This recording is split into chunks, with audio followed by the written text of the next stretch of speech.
ምን የቀመሰው ነገር አለ እንኳን የቀመሰው ያየው ነገር የለም ሱብሃንአላህ ተጨንቆ ኖሮ ተጨንቆ ሄደ ይላሉ ሌላው ምን ይላሉ ለው ዓሊመ ሙሉኩ ይላሉ ንግስታቶች ቢያውቁ ኖሮ ወአብናኡል ሙሉክ አልጋወራሾች ማለት የንጉሳን ቤተሰብ ቢያውቁ ኖሮ ማነህኑ ፊ ለጃለዱና እውነት ነው والله ቢሱፍ በጦር በጎራዴ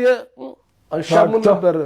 ይነጥቁን ነበር እኛ ውስጥ ያለውን የደስታ ስሜት ይነጥቁን ነበር ሱብሃንአላህ በሰይፍ ነበር በሰይፍ አያውቁትም ግን እንዴት ይወቁስ እና እንደዛ ሆነው في مجالس الإيمان رابط عبد الله بن رواحه እነዛ አንቱ የተባቱ ናቸው ለዚህ ጎጆ ጊዜ ሰጡ ነበር ለኢማም ጎጆ كان اذا لقي الرجل من اصحاب رسول الله سم صحابه ነው አንድ ሷሃባ ካገኘ ምን ይል ነበር قال تعال نؤمن بربنا ساعه نزداد ايمانا ትንሽ እስቲ ስለ ኢማን ጎጆ እናውራ አረፍም በል نزداد ايمانا ኢማን ለመጨመር ናቸው ራሳቸው እኛ ምንም አይመስለንም ስንገናኝ